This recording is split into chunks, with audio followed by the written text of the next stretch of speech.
Coming up in the headlines, President John Dramani Mahama is off to hold dialogue with the chiefs of Boko and Nalerigu over the existing protracted conflict. Again, President John Dramani Mahama has directed the CEO of the Minerals Income and Investment Fund, Edward Nanaya Kwanting, to hand over all documents with immediate effect. Also in this bulletin, after long hours spent on the first set of the president's ministerial nominees and minority leaders plan to boycott the vetting, is there value for time spent? We will engage with experts on this. Coming up in business, government has outlined robust measures to revamp the economy, and key among them is the reintroduction of road tolls. The Workers' Union has been speaking on this development. And in international news, Ugandan military prosecutors have added a charge of treachery, which carries the death penalty, to the legal woes of prominent opposition figure Kiza Besigye.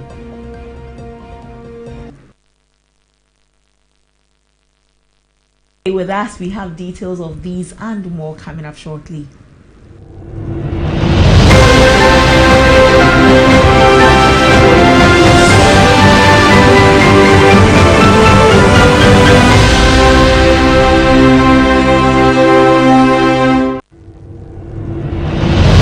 For your time this afternoon, we are streaming live on our YouTube. The channel is ABC News GH. ABC News GH. You can interact with us via socials at ABC News GH _. Into our first story for the midday, President John Dramani Mahama has undertaken a critical peace-building mission to Boko and Nalerigu today, Tuesday, 14th January 2025.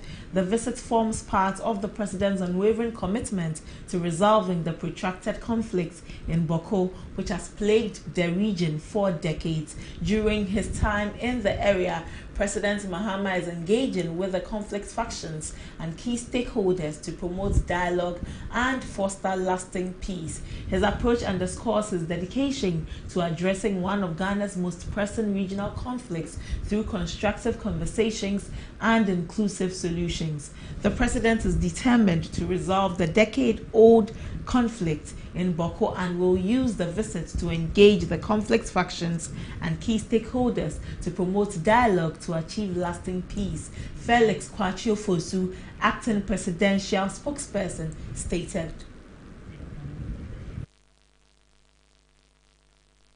Away from Boko, President John Dramani Mahama has revoked the appointment of Edward Nanaya Kwanting as the Chief Executive Officer of the Minerals Income and Investment Fund. Yao Kwanting's appointment was revoked in a letter dated January 13, 2025 and is with immediate effect. The revocation letter, signed by the Secretary to the President, Callistus Mahama, directed Yao Kwanting to hand over his duties to the government representative at the Ministry of Finance, Dr. Kaisel Atuba Forsing.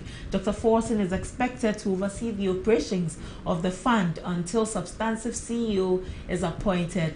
The letter acknowledged the Yao Kwanting service to Ghana, expressing gratitude on behalf of the President for his contributions during his tenure.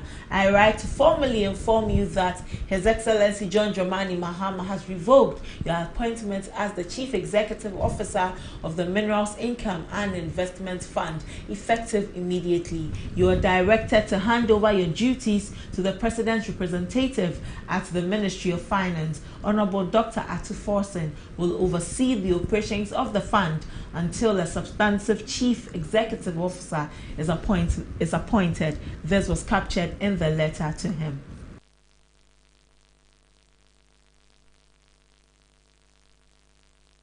Into some parliamentary news, drama unfolded during the vetting of Attorney General designate Dr. Dominic Ayine before Parliament's Appointments Committee as Minority Leader Alexander Hwenyumakin walked out of the proceedings. The incident on Monday, January 13, was triggered by a question from Swami MP John Darko regarding a potential conflict of interest involving Dr. Ayine's law firm. The chairman believes the nominee had previously addressed the issue, but Mr. Darko insisted on revisiting it. The incident on Monday, January 13, was triggered by a question from MP John Darko regarding a potential conflict of interest involving Dr. Ayine's law firm. The chairman believed that the nominee had addressed the issue and insisted that he had indeed addressed the issue. The ranking member on the committee, Mr. Penyumaking, sided with Dr. Darko and accused the chairman of bias against NPP members.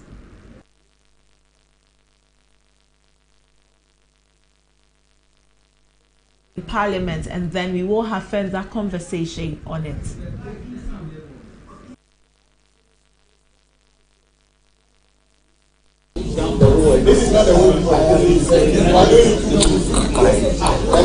Chairman, we are here to work as a team. The rule talks about the chair and vice chair. If this committee is to deal with a sole chair without anybody to work to express a view, it would have limited it to chairman and vice chair and nothing else. In Parliament, whenever there is a chair, there is a ranking. It is not to checkmate, but to work together and to express views of the House. When we try to put issues across, we have some of your senior colleagues who reach out quietly to say, please, you are going too much. We listen to them. We want to work together. But Chairman, with the greatest respect, I have observed consistently the way you go at my members, especially the young ones, the new ones. It's not the right way. I've been quiet watching, and I'll just be pinching you, the chairman. Please, you take it easy. But the way it is going, I think it is not too right. To the extent that, as your co-chair, and I want to state this on record, well, the Stalin, don't worry. If you give it a purposive interpretation, it will lead you to that conclusion. Please, let's understand each other. This vetting should have taken place tomorrow, all three of them. We mean well, and I want to state that on record. We mean well as a minority. We cooperated to have this 21 days or 15 days notice to be waived. He didn't finish. He had called somebody. Chairman, all my plea is Chairman, I beg you, allow him. Chairman, please.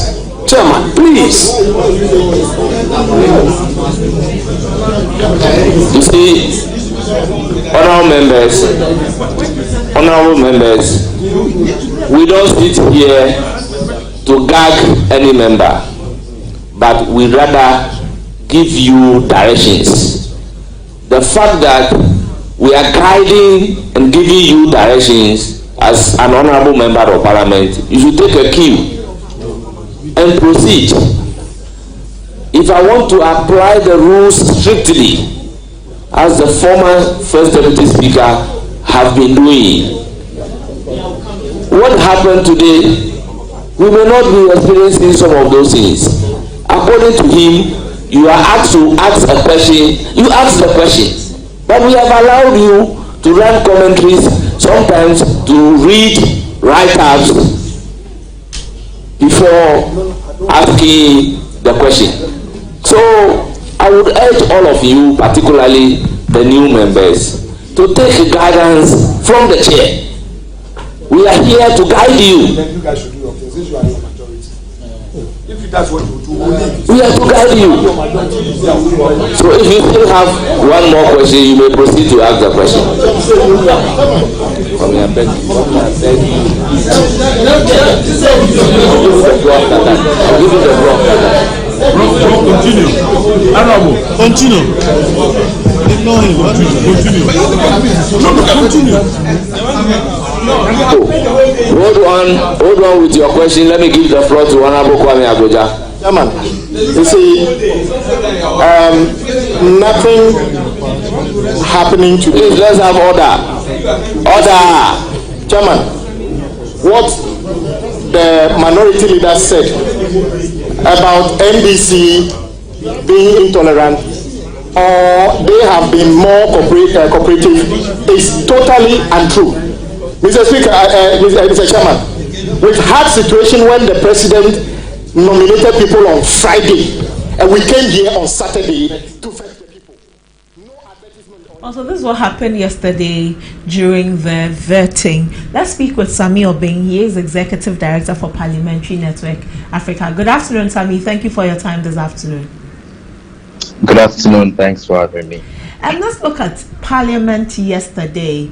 With your experience in Parliament and the monitoring of previous vetting exercises, if you juxtapose what happened yesterday to previous vettings, what would you say about the first set of nominees by President John Dramani Mahama and how they appeared yesterday before the Appointments Committee? Well, the nominees certainly gave a good account of the accolades they've been given over the few days since they were announced. I mean, these are people who are very familiar with the various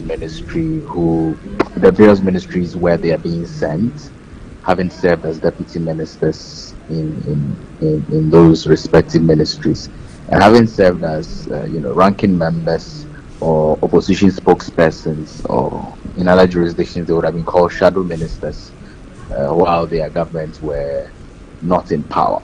And so they came in with some level of experience, some level of knowledge, at least 12 good years of direct knowledge of their respective portfolio as deputy ministers and 8 years, 4 years as deputy ministers and 8 years in Parliament on those respective portfolios. And I think that showed in the vetting process. Well, beyond their giving a good account of themselves, the whole vetting process yesterday, would you say that it was worth our while as a people?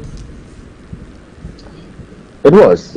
Parliament committing, or the members of the committee, or the entire committee, together with the ministers designates, committing about 12 hours to the process was quite intense, and understandably so. These are 3 very important portfolios that needs to be manned by people who have been designated as ministers. There were a couple of excesses which are regrettable and avoidable, and for me, I believe that these are some of the symptoms of bringing together a new team, a new committee. This was their first assignment as a committee, and so they were yet to find their feet by way of collectively agreeing what is agreeable, what's understandable amongst themselves, what's allowable, and all of that. And it is my hope that in subsequent vetting exercises, as the subsequent nominees are announced, they will do much better at handling and managing the process and procedures. I mean, this could have lasted much less than 12 hours if the interjections and if the internal bickering, so to speak, were not as many as they appeared yesterday. Right. For many who followed the proceedings or the vetting process, one of the concerns that came up was the posturing of Minority Leader Alexander Afenyomarkin. Many believe that some of his interjections were too much, and that they were very deliberate in a way. And also, moving on, his walking out of the process raised concerns about whether indeed he was there to do the work, or he was just there to show Ghanaians that he too had a voice? What would be your assessment? Do you think Ghanaians are just being too hard on him with the assessment of his way of handling the vetting yesterday? Well, it is important to note that engagement in Parliament on the side of the politicians, is both a combination of parliamentary practice, procedures, and what have you, plus strategy. A strategy towards ensuring that they score some political points and make some valuable wins for their respective caucuses, especially when these things are live on TV. And so it is to be expected that you have politicians, play theatricals and exhibit a few things here and there. Some of them could have been avoided. Some of them could have been minimized. Some of them could have been completely eliminated. Unfortunately, they happened. But I see all of these, including how the chairman moderated and sometimes the excesses, including how the the minority leader carried himself, including how the ranking member for the majority side sometimes also came in very hard and upset. These are symptoms of initial team building, new committee formation exercises. The stakes were high, and so some of these things, if you follow Parliament closely, you know that are meant to happen. But I believe that all of them will take reflective posturing from today, getting the opportunity to watch how they fared through some of the videos that will be available to them, through the feedback they'll receive from colleagues and other people they respect and acknowledge who will be giving them feedback. I hope that they are able to do much better in subsequent vettings, because there's more to go. Well, some say that Honorable Afenyomakin was doing what he had to do. As an opposition, as the leader of the minority in Parliament, they are the opposition. His is to oppose until he gets the right information that he deems the Ghanaian people need. And so some of the comments are just, so to speak, we are just making noise where there shouldn't be any noise made. Well, everybody's role, has to be played within the context of what is acceptable, what is appreciated, even by the very good people that these representatives of ours represent. Remember that they are not doing these things, or the vetting process are not being handled purely because they are the wisest people in Ghana or the smartest folks. They are representing all of us. Mm-hmm. And sometimes it is important that they get to gauge the sentiment of the Ghanaian people. If I were a leader, be it a chairman of a committee, a ranking member of a committee, a leader of a caucus, whatsoever, and I sit in a vetting like this, and I gauge the mood of the people that I'm representing post-vetting, all of these should inform how I approach future engagements, and future vettings. The president has promised to deliver on about 60 ministers and deputy ministers, 3 out of 60. If my mathematics is correct, is less than what, 5%, or about 5% of the number that is expected. And so we really truly expect that these members of parliament will reflect on what happened yesterday. They will take time to watch some of the video footages that will be available to them, will listen, to the feedback they receive from both their colleagues within their respective caucuses and across the aisle, and even feedback from outside of parliament, including the feedback of the public, and do better in subsequent vetting. Right.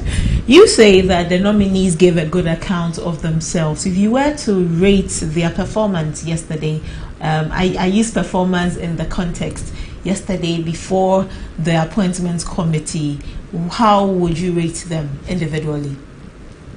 I'm slow in rating people who have come for interviews, especially when the bigger work is there to be done.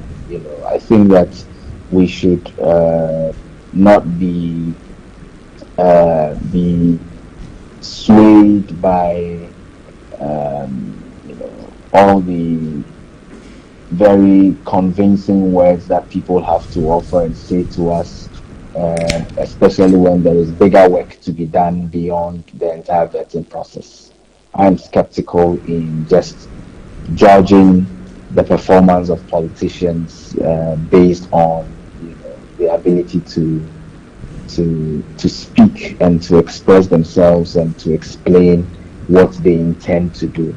Intentions do not always turn out to be exactly what gets done. I am more focused on how they are going to turn the economy around, how they are going to turn the justice delivery system around, how they are going to turn the energy sector around. And those are the bigger matters that should agitate the minds of Ghanaians. All right. We are grateful for your time this afternoon, Sammy. We look forward to more conversations. Yeah, always. Cheers. Sammy Obeng is the Executive Director for Parliamentary Network Africa. We're having conversations about yesterday's vetting at Parliament, where the three nominees by President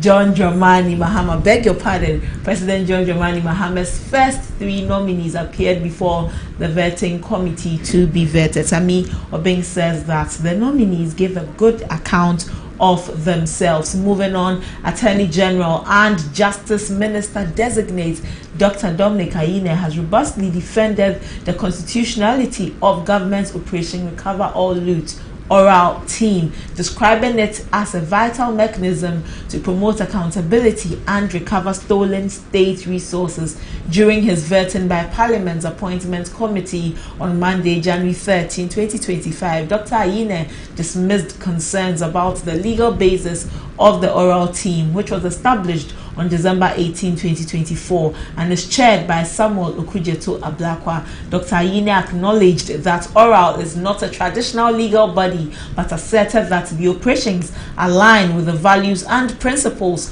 of Ghana's constitution. He emphasized the preamble of the 1992 constitution as the fundamental basis for the team's mandate.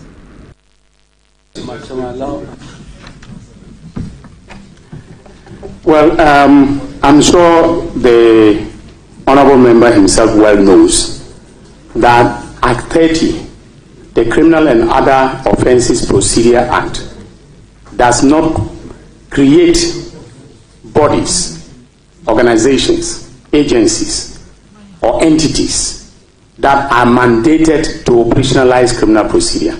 It merely lays out the procedure relating to criminal trials, whether summary trials, trial on indictment, and so on and so forth, and then relating to how you treat evidence in criminal matters. So it does not create bodies. So I would not, to your answer, there is nothing about oral in in Act 30. Now, the question whether oral is legal has been raised, by various people within the media, right? Oral is the Operation Recover All Loot. If you look at the preamble to the Constitution, it is very, very clear about what are the fundamental values underpinning the Constitution. The value of accountability is one of the preambular commitments in our Constitution. It's a primary value. Oral is supposed to exact accountability from persons either politically exposed or persons holding public office who used or misused their office to loot public resources by way of property, money, and other intangible resources. So oral is constitutional. Oral is legal. In fact, the fact that it is a non-legal body doesn't mean that it is illegal. There is a distinction between... Also, there was Dr. Ayine still on the oral team. Yesterday, the oral team was in cantonments to inspect the site of land belonging to the Northern Development Authority that has been taken over by a private developer.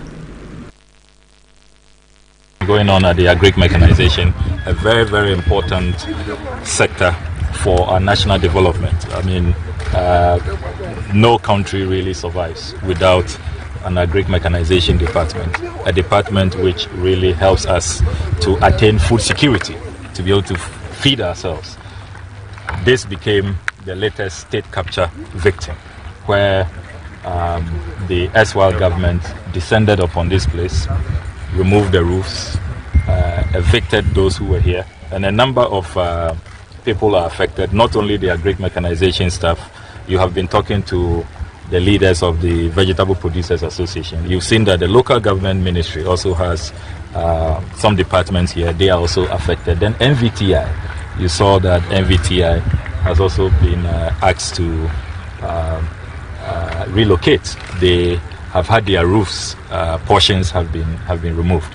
And we keep hearing the name Clement Jato, and that is the same person who the Ministry of Lands and Natural Resources has been engaging to carry out the so-called redevelopment. And we must emphasize that as members of parliament, at no time did the government come to parliament for approval. If you read the Land Use and Spatial Planning Act at 925, it's very clear that to do rezoning, you need parliamentary approval. This land was originally acquired for agric mechanization and for an aerodrome, if you read the history of this land. So who took that decision to rezone without parliamentary approval? And even before the rezoning,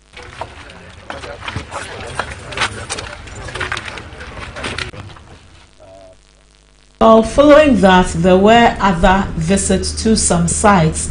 Let's take a look at those visits.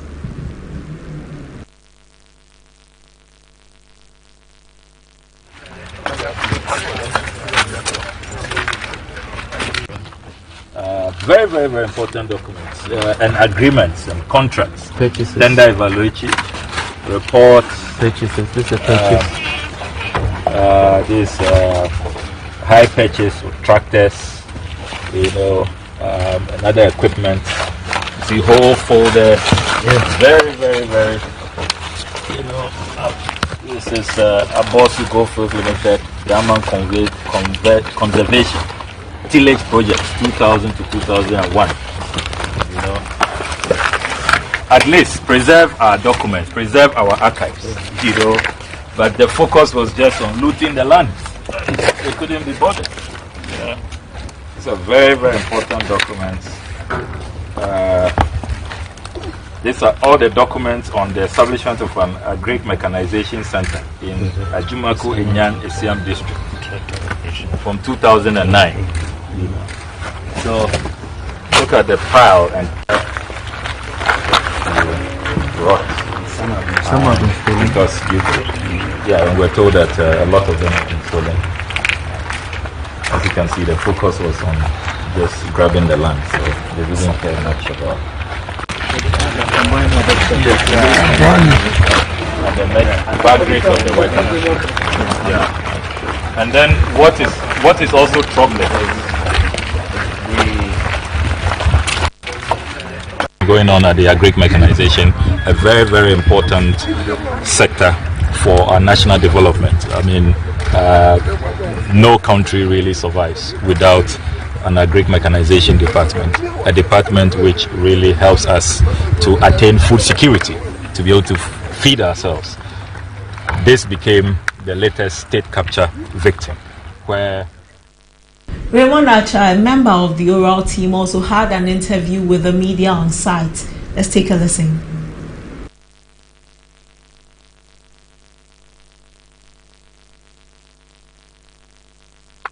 Is to validate petitions and concerns about appropriation of state properties to private and politically exposed persons.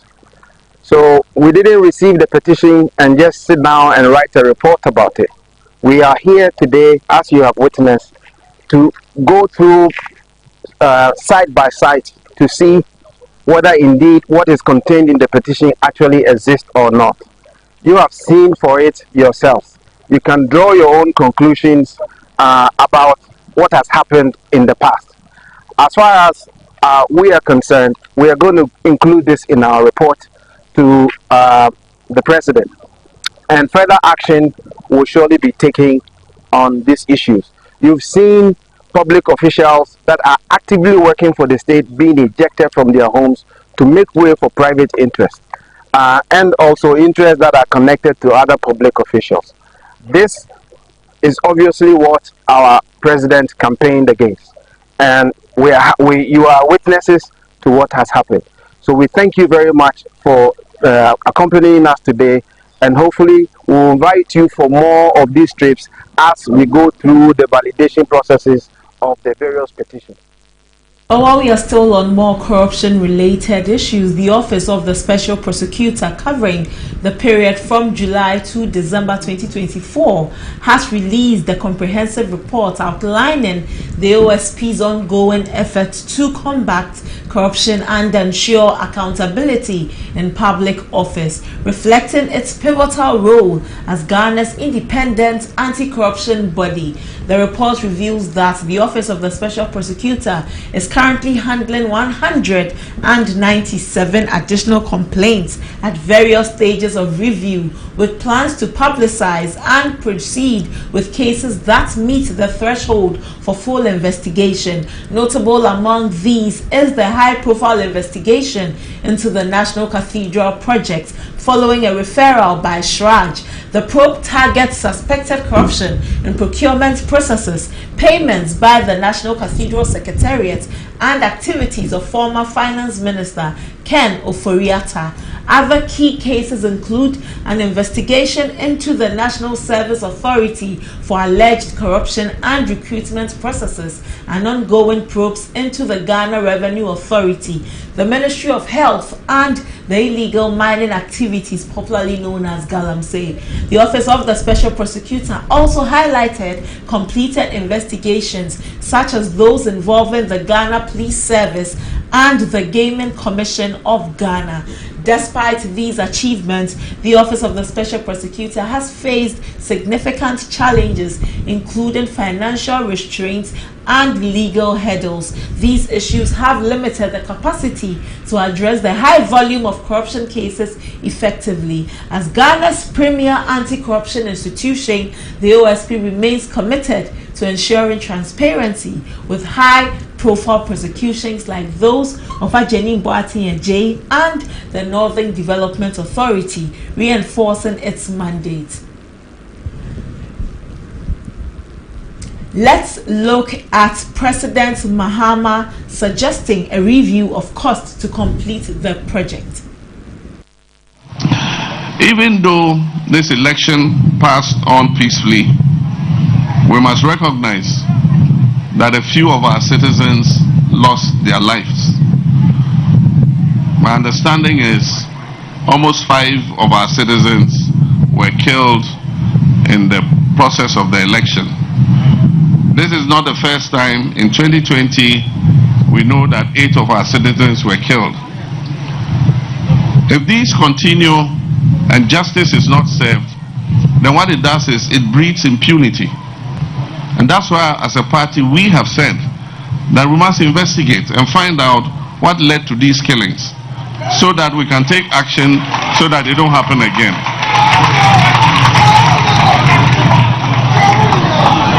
So I've asked my secretary, executive secretary, to write to the IGP to give us a report on the status of investigations into these killings. Well, away from that, the Natia Bonase Task Force has captured the National Trade Fair Center, halting the ongoing construction of both the Trade Fair and the Trade Fair Hotel. According to the leader of the Natia Bonase Task Force, the land in question belongs to their traditional area. He stated that the local government had refused to return the land to them, prompting their action to reclaim it. Derek Mikisiedu has more in this report. Currently, I'm here at the Trade Fair Center where some task force from Mbati Abunase task force has invaded this place and they've halted the ongoing construction here. They are saying that the land belongs to them. They wrote petition to former President Nana Addo Dankwa Akufo-Addo, but they didn't hear anything from the president, so they are here to reclaim their land. Speaking to the leader of Mbati Abunase, he says the land belongs to them, so they are here to reclaim their land. The reason why we are here this morning, this land was given to the government in the 60s, during Kwame Nkrumah regime. The compensation have to be paid to the landowners, but since then they haven't paid any peso to the landowners. The authorities have tried, the traditional rulers have tried as much as they can to sit down with the authorities so that they will come to firm conclusion before, if anything, to do. But they have tried as much as they can. That, no, there's no avail. So therefore, we decided that if our traditional rulers have tried as much as they can, and the authorities do not give ear to their plea, then we are coming to stop the work here, so that if the work is not going on, those in charge of the work, they will report to the traditional holders, so that they will sit down with them, and then whatever negotiation they will do, we don't have problem about it. Okay, so when you came, was construction ongoing? Construction is ongoing, and then we stop the workers. Do you have any court order? We don't have any court order. So you just... We are here because we are allodial owners of this land. The land belongs to us. In response to the developments at the scene, a team from the Ghana Police Service arrived to... Well, away from that, let's take some business news. Business is up next.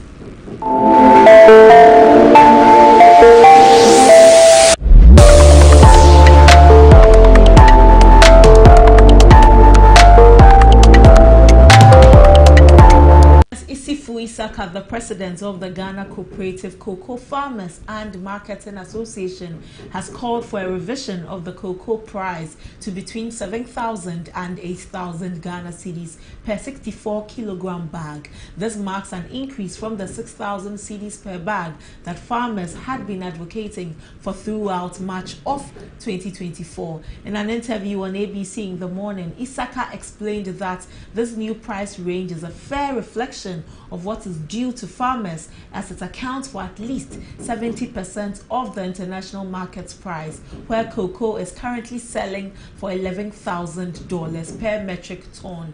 He emphasized that this adjustment is crucial for ensuring farmers receive a fair price for their produce. Isaka also urged Ghanaians to support Finance Minister Designate Dr. Keito Latto-Forson in implementing the new cocoa pricing policy promised by the John Dramani Mahama administration.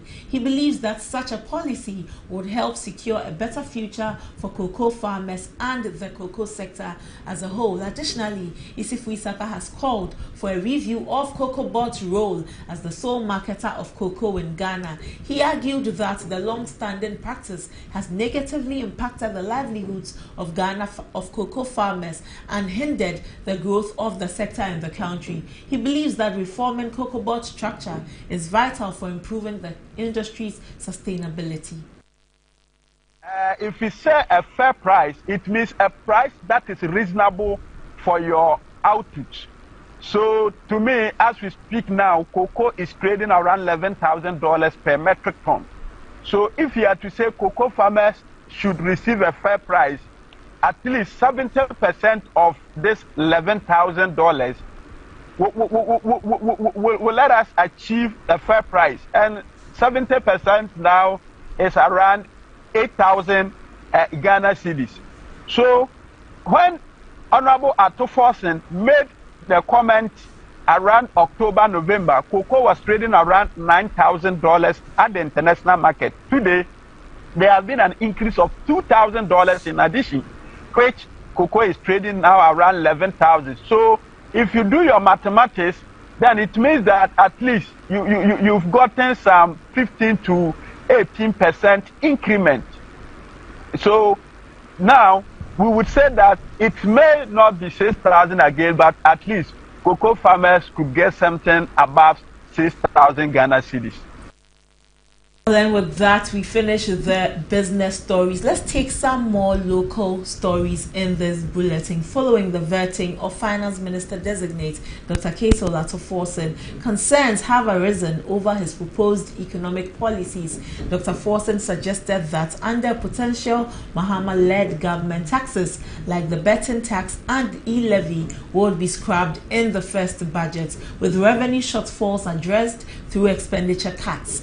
Dr. Gideon Buako, MP for Tano North, expressed doubts about replacing lost revenue solely through cuts, warning it could affect key public services. Meanwhile, economist Professor Patrick Isuming, speaking on ABC in the Morning, criticized the removal of road tolls as a knee-jerk reaction. He argued the decision overlooked long-term revenue needs for infrastructure and called for the reinstatement and increase of road tolls to ensure stability funding for road maintenance and development, stressing that a stable income stream is crucial for the country's growing infrastructure.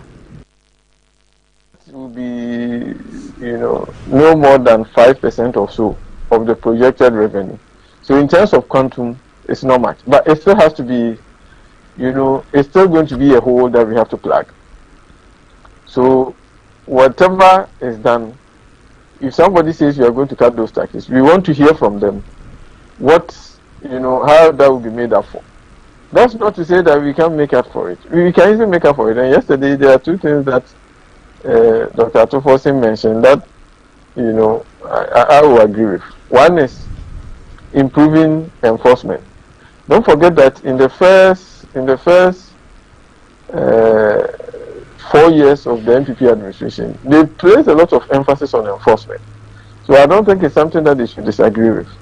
The other thing is, yesterday he made a clear point that he doesn't support the unbridled granting of exemptions. And I think if you roll back some of the exemptions in our tax policy, through the rationalization that the president spoke about, that will generate multiples of whatever you lose through those taxes.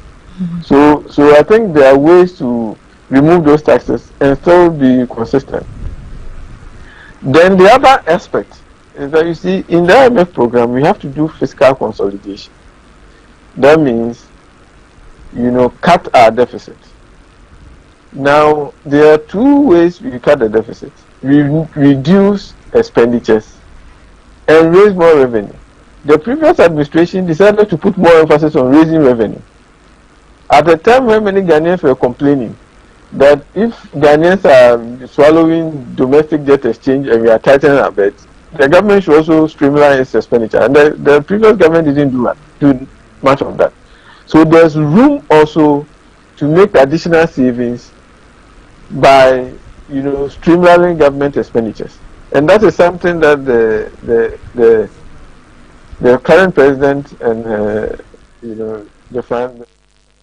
Still on the issue of road tolls, Edward Duncan, the General Secretary of the Road Toll Workers Union, has expressed relief following the Finance Minister's recent statement confirming the reintroduction of road tolls. Mr. Duncan highlighted the union's concerns during the previous government's tenure, when the abolishment of tolls created uncertainty and financial difficulties for workers. Speaking on ABC in the Morning, he noted that the reintroduction of tolls is essential not only for workers but also as a critical source of revenue for the country, especially amidst the current financial crisis. He expressed optimism that the current government would follow through with the policy.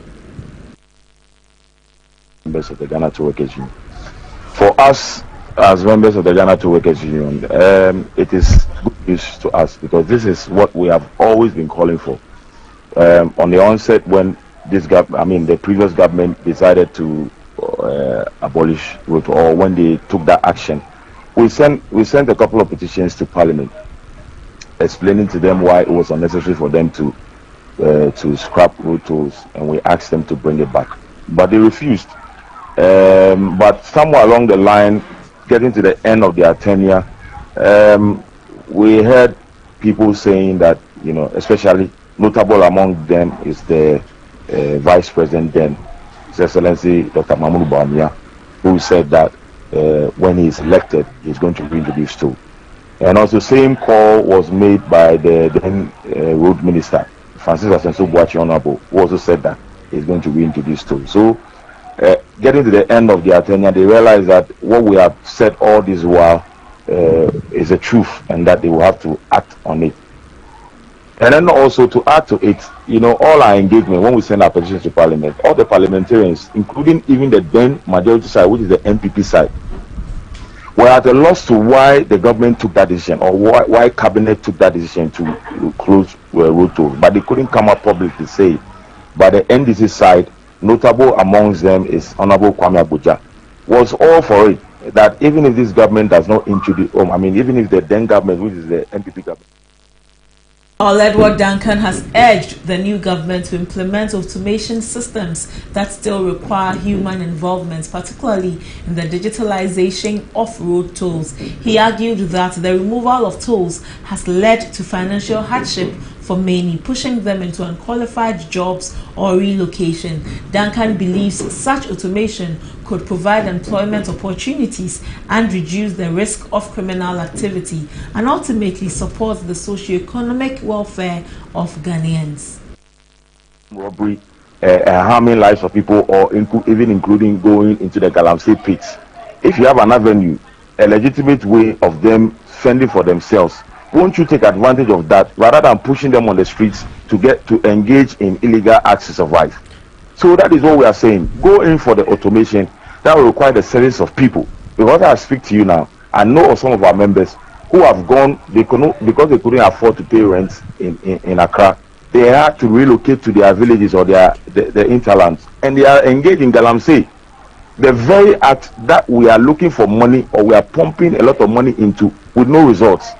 So if you can get these people into gainful employment, and you have an avenue as such as toll, why won't you do that? Well, away from the stories about road tolls, communication team member of the National Democratic Congress, Stephen Sedem-Dide, has expressed his concern about the presidency website redirected to the campaign websites of President John Dramani Mahama, stating that there's nothing untoward about the redirection of the website. Speaking on ABC in the morning, Mr. Dide said it is not a misuse of public resources and government infrastructure for political gain.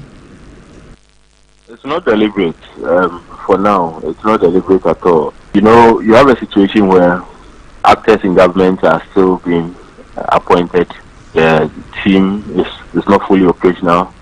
You don't even know your minister for communication and digitalization. If I'm defending my government, it's not only because I'm a member of that party, or I bear a card or hold a position, but because the early signs, what we've seen so far, maybe apart from one or two things of this or that some Ghanaians will complain about, the signs are good, and you would attest to that. You get it? Having met IPPs due to the threat of our energy sector, breaking down, giving us problems again, having issued directives here and there to the IGP to investigate their families who had to lose their loved ones, breadwinners, because of a mere democratic exercise for which we didn't see any action. It's not deliberate. And that's all for our local stories. Let's take some sports stories.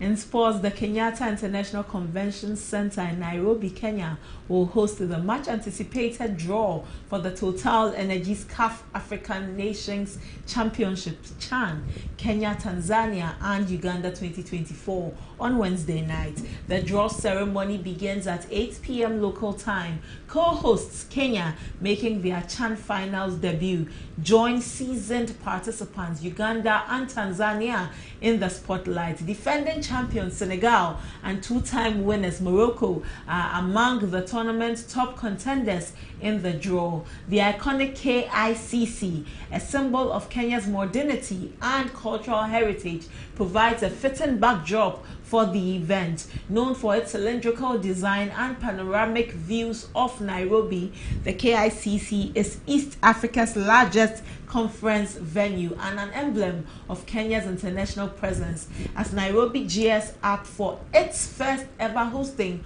of a continental football tournament. The city's rich football tradition and vibrant commercial hub status takes center stage.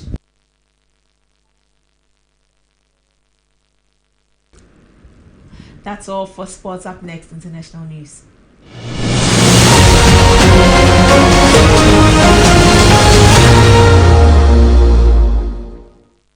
Ugandan military prosecutors have added a charge of treachery which carries the death penalty to the legal woes of prominent opposition figure Kizza Besigye. Besigye, a long-time political rival of President Yoweri Museveni, was arrested in Kenya last November and extradited to Uganda, where he faces allegations of illegal firearms possession and undermining national security.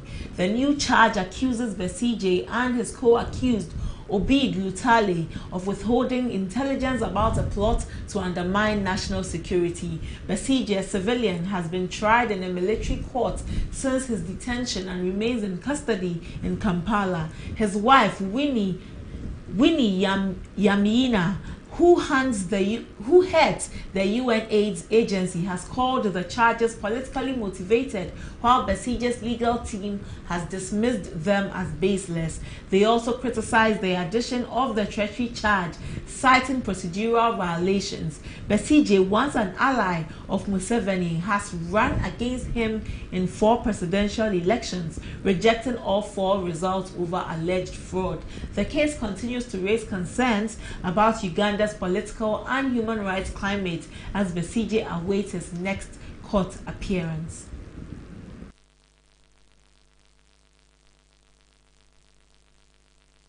That's all for international news. Up next is entertainment.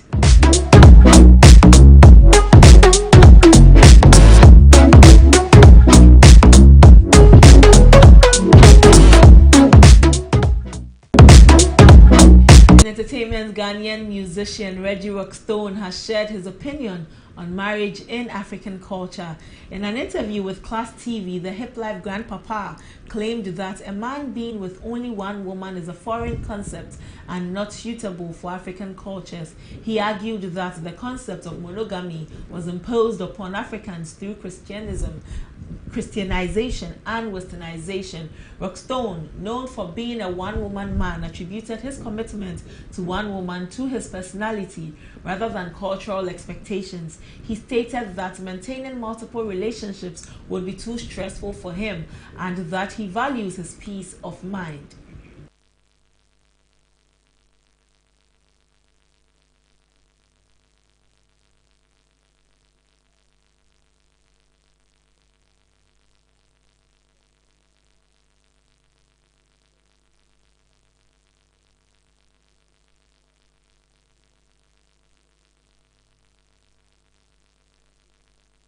That's all for entertainment, but before we go, let's take this final story coming in from the National Lottery Authority. This is a resignation letter from Sami Ewuku, Director General of the National Lottery Authority, addressed to His Excellency John Dramani Mahama, President of the Republic of Ghana. Your Excellency, I write to formally inform you of my resignation as Director General of the National Lottery Authority, NLA, effective 13th January 2025. I have been elected as the Member of Parliament for the Kwapem North constituency and have been duly sworn in to represent my constituents. In the light of this new responsibility, I wish to focus my efforts on serving as a Member of Parliament.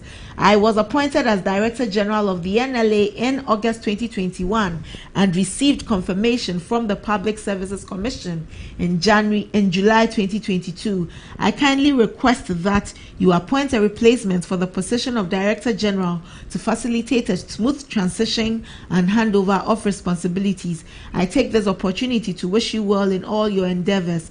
Please accept the assurances of my highest consideration.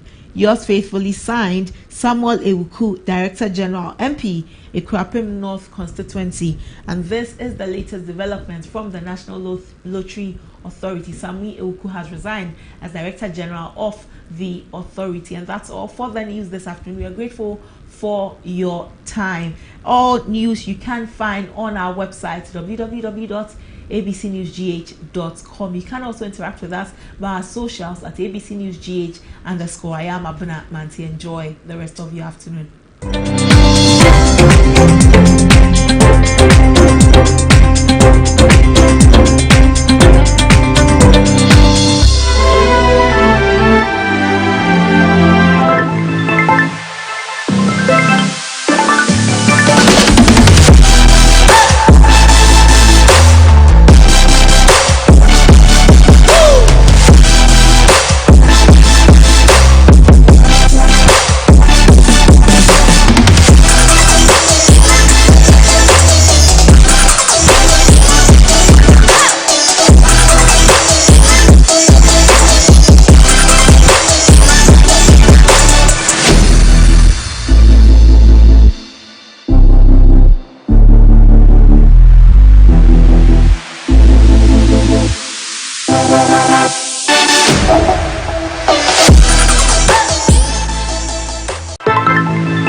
that travel the world because they don't have an instrument or a market in which to invest.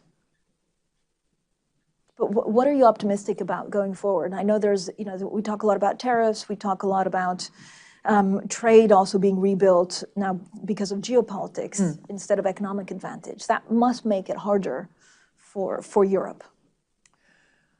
Well, first of all, there is a lot of trade that takes place within Europe. It's not necessarily well accounted for, but there is a lot of goods and services movement within Europe that can be improved significantly. And you need to look at the Letta report in addition to the Draghi report. And Enrico Letta, former prime minister as well, makes the case for better European integration. Remove some of the obstacles, do away with some of these multiple licenses to operate, the prior authorization here, prior authorization there, and have a real integrated deep market, one of the largest in the world. But we keep procrastinating about little boundaries everywhere. So that integration will increase, in my view, the trade that is within Europe. And I think it will also encourage investment in Europe, because investors look at the general terms, the tax regime, but they look first and foremost, what is the market? Where will I sell? Is there a deep and wide market? What scale can I get as a result of my investment? So I think that a lot is in our hands. I don't like restrictions to trade. I'm a former trade secretary for my country in France, and I just know how much trade can bring in terms of competition, in terms of added innovation, in terms of elasticity. I think trade is helpful, but the trade conditions have to be fair. They cannot be constantly subsidized in a very opaque and unfair way. I was going to ask you, so we recently had an interview with a US presidential candidate who said tariffs was his favorite word. I imagine because of also your background, former IMF, former trade minister, this is not your favorite word. What is your favorite word? I think fair trade is a key boost for growth, for employment, for innovation, for productivity. And I would say that it's something that we should not throw away, because in any period of time where this country, the United States, has thrived, were periods of trade, not periods of I'm going to retire behind my boundaries and play at home. No. I mean, there was a big UK media outlet that called the US economy the greatest economy on earth right now. I mean, would you agree with that? Where does it leave the rest of the world? I think it depends where you are on the social ladder. I think you have to go further than look at the sort of aggregate numbers or the average numbers. It depends on where you are on that ladder. If you are at the bottom of the ladder, if you are if you have small job, not much by way of income, I'm not sure that you think of being in the first and best economy in the world. So everything needs to be considered. But it's a case that the US, for instance, has very high productivity, has a very vibrant tech sector, and has had it for a long time, so it has capitalized on it since the beginning of the 21st century, and that there is a lot of catch-up taking place at the moment. But I think you cannot look at that in isolation. You have to look also at the people. And I think if you look at the Gini coefficient, which is probably not the best way to measure inequality, the US is not doing so well from that perspective. So it's also a question of spreading and distribution so that all people can benefit. Sorry, I'm being political now, forget it. But do you worry about central banks being political or being dragged into the political sphere? No, because I think there is a huge resistance to that in the decisions that we make, despite what is being suspected here or there in any place in the world. And I think for those central banks which have the privilege of independence, either by virtue of the treaties or the tradition, it's critically important to hang on to it and to defend it, because the credibility of an institution like a central bank really is a factor of how independent it is vis-a-vis the politics. And it's precious. It's very precious. But do you think that you'll come under attack more? Not you personally, but just central banks. Donald Trump said, Jay Powell had the easiest job because it's a flip of a coin every month. He should come and visit us. And I have thousands of hardworking people, economists, jurists, computer scientists, and I can assure you that they work super hard every day, not just once a month. And they are extremely conscientious and determined to really do the best job they can to deliver the right monetary policy and secure what is our common good, which is our currency. So we defend the euro and we fight for the euro, just as the Fed defends the dollar and fights for the dollar, I'm sure. I don't want to speak for Jay Powell, but I'm sure that's how he sees his job. We're just kicking off IMF World Bank Week. What are you most looking forward to? Oh, seeing my friends. That's the first one. And I'm not saying that just jokingly. I think that there is huge value in meeting people who are equally concerned, who have the common good at heart, and who will, inform each other of where they see things, what obstacles there are, how we can better cooperate. And it's some people say, oh, it's a big talking shop. Yeah, but it's better to chat than to war, as Churchill would have said. And cooperation, with the caveats, with the difficulties, with the temptation of protectionism and all the rest of it, but cooperation is at the very center of keeping some sanity in this world. I mean, the world is so complex. If there was only one thing that you would like to figure out this week, what would it be? Peace. One question. Peace. If you ask me one word, that's the one that I would use. Because when I was IMF managing director, I have seen the destruction and the disaster that war can bring about. And I have seen countries that had gone through programs that were just graduating from programs, falling back into poverty, into economic disaster because of war. So yeah, the world as it is, if there was one thing that I could achieve because I have a magic stick, it would be peace. Do economics come into play, though? It feels